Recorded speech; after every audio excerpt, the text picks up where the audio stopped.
ከሰላሌ አገሩ የጠንቋይ አገር የመተተኛ ከየት ነው? ከሰላሌ አገሩ የጠንቋይ አገር የመተተኛ። ሰላም የቻናላችን ተከታታዮች የሰዓቱ መረጃ ይዘንላችሁ መተናል። የሰሜን ሸዋ ኮሙኒኬሽን መግለጫ ወጣ። በፓስተር ሄኖክ ግርማ ሰላሌ ላይ የህግ ምርመራ ተጀመረ። የሰሜን ሸዋ ዞን አቃቢ ህግ መርማሪ የሰላሌን ህዝብ ክብር የሚነካ ንግግሮች አድርገዋል የተባሉትን ፓስተር ሄኖክ ግርማን ለህግ ለማቅረብ እንቅስቃሴ መጀመሩን አስታወቀ። የፊቼ ከተማ አቃቢ ህግ እና የከተማዋ ፖሊስ በቅንጅት በጀመሩት ምርመራ ከጉዳዩ ጋር በተያያዘ ወይዘሮ ባዩሽ አለማየሁ ከበደ የተባሉ ግለሰብ በቁጥጥር ስር ውለው ምርመራ እየተደረገባቸው መሆኑንም ተገልጿል።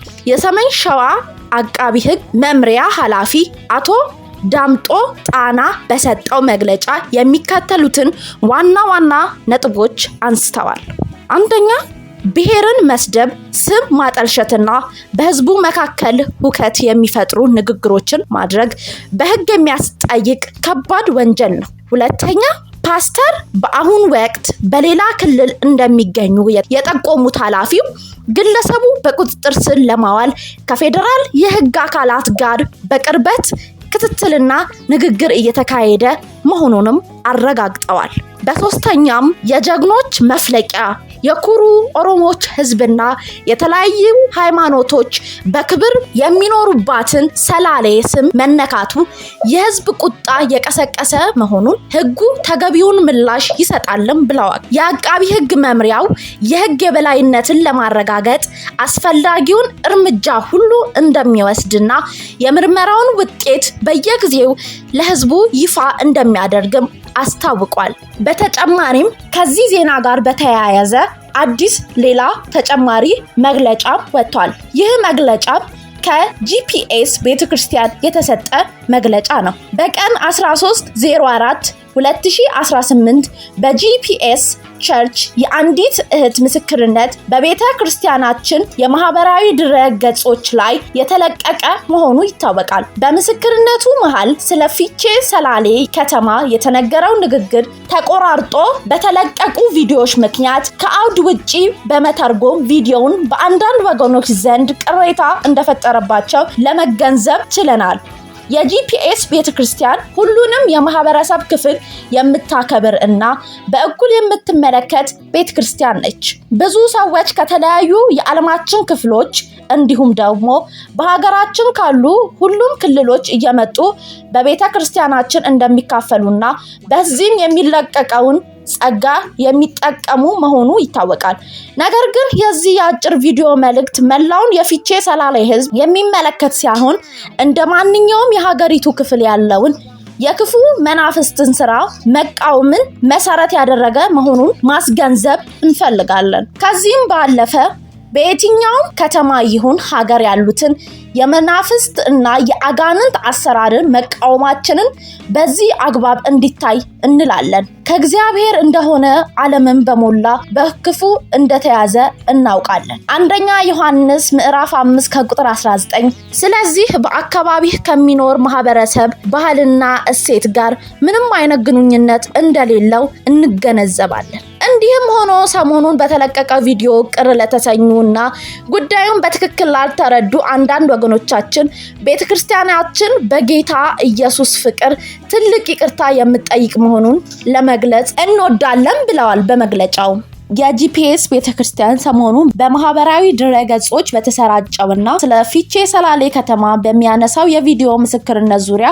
የተፈጠረውን ቅሬታ በመገንዘብ ይቅርታ መጠየቋንና ማብራሪያ መስጠቷን አሳውቃለች። ብዙዎች ራሱ ሄኖክ ግርማ ይቅርታ መጠየቅ ያለበት ለምን በቤተክርስቲያኒቷ ስም ይቅርታ ተጠየቀ ሲሉ መከራከሪያ አንስተዋል። ቤተክርስቲያኒቷ ባወጣችው መግለጫ ታኅሳስ 13 ቀን 2018 ዓ.ም በአንዲት እህት የቀረበው የምስክር ቪዲዮ ተቆራርጦ በመሰራጨቱ ምክንያት ከአውድ ውጪ መተርጎሙንና ይህም በአንዳንድ ወገኖች ዘንድ ቅሬታ መፍጠሩን ገልጸዋል። በቪዲዮም ላይ የተጠቀሰው መልእክት መላው የፊቼ ሰላሌ ህዝብ የሚመለከት ሳይሆን እንደማንኛውም የሀገሪቱ ክፍል ያለውን የክፉ መናፍስት ስራ መቃወምን መሰረት ያደረገ መሆኑን ቤተክርስቲያኒቷ አብራርታለች።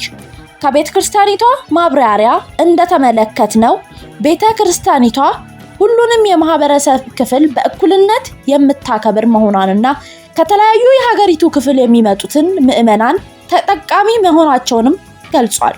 በመልእክቱ ውስጥም የተነገረው ንግግር ከአካባቢው ማህበረሰብ ባህልና እሴት ጋር ምንም አይነት ግንኙነት የሌለውና ዓላማው በየትኛውም ስራ ያለን የአጋንንት አሰራር መቃወም ብቻ መሆኑንም ጠቁመዋል። በዚሁም ምክንያት ቅር ለተሰኙና ጉዳዩ በትክክል ላልተረዱ ወገኖች በሙሉ ቤተክርስቲያኒቷ በጌታ ኢየሱስ ፍቅር ትልቅ ይቅርታ እንደምትጠይቅ አስታውቃለች።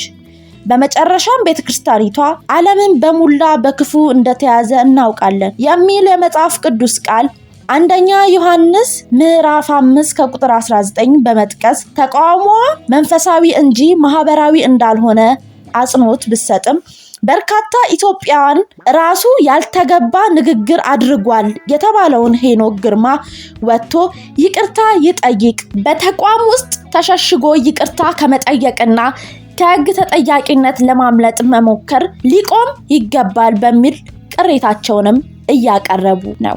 እንግዲህ ውድ የቻናላችን ተከታታዮች ከቻናላችን ጋር ስለነበራችሁ እናመሰግናለን። በሌላ መረጃ ዳግም እስከምንገናኝ ላይክ፣ ሼር፣ ሰብስክራይብ እያደረጋችሁ አብራችሁ ሁኑ እንላለን። ሰላም።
Wow.